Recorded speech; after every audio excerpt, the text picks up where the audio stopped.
இறை வார்த்தை துக்க நற்செய்தி பிரிவு 13 இறை சொற்றொடர்கள் 22 முதல் 30 முடிய. இயேசு நகர்கள் ஊர்கள் தோறும் கற்பித்துக் கொண்டே எருசலேம் நோக்கி பயணம் செய்தார். அப்பொழுது ஒருவர் அவரிடம், ஆண்டவரே, மீட்பு பெறுவோர் சிலர் மட்டும்தானா என்று கேட்டார். அதற்கு அவர் அவரிடம் கூறியது, இடுக்கமான வாயில் வழியாக நுழைய வருந்தி முயலுங்கள்.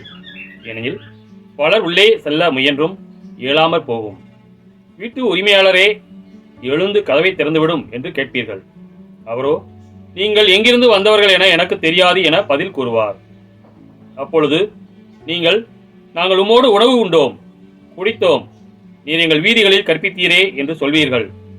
ஆனாலும் அவர், நீங்கள் எவ்விடத்தாரோ எனக்கு தெரியாது, தீங்கு செய்வோரே, அனைவரும் என்னை விட்டு அகன்று போங்கள் என உங்களிடம் சொல்வார்.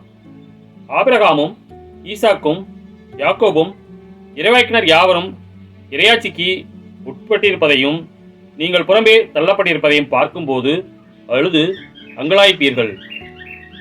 இறையாட்சியின் போது கிழக்கிலும் மேற்கிலும் வடக்கிலும் தெற்கிலும் இருந்து மக்கள் வந்து பந்தியில் அமர்வார்கள்.